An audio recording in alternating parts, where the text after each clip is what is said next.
สรรเสริญเจ้าให้นางรำอยู่สวรรค์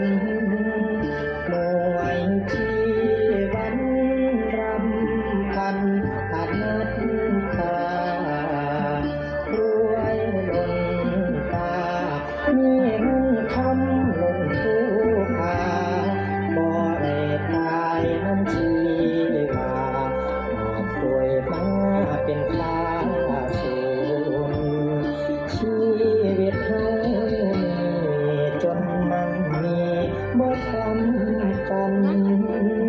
แต่ความตายมันซ้ำกันนอเทียมเขามีบ่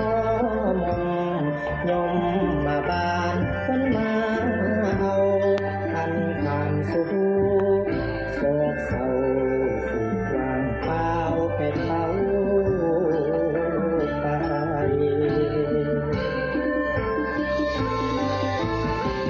เสียงทำให้อยากได้ลำพันคำควรหวนหาญาโตเจ้าสิได้นั่งอยู่ป่าเทวาน้ำทรงองค์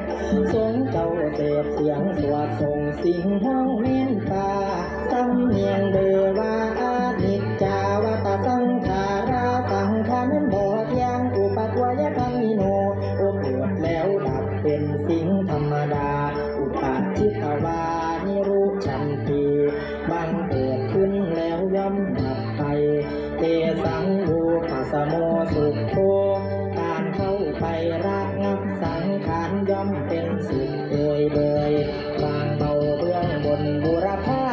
คนตาหน้าตาจิ้มลงถ้อยเกสาหวยต่างคนหันไหวแม่นสิรวยรุ่นฝ่าบารมีเตกาเบิดเวลาอยู่โลกโศกเจ้าดังผี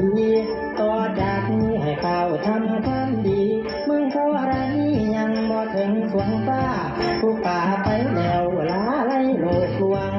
ดวงเอ้ยดวงวิญญาณของเจ้าหักไม่กะหำฮอนบุญแจกเขาจังสิได้เอิ้นหาบุญสมมาทางคำขอนี้ผู้ไปดีแล้วทนเล่นต้องต่อขอวิญญาณของเจ้าให้ไปนั่งอยู่ป่าสถาทันแต่งบุญ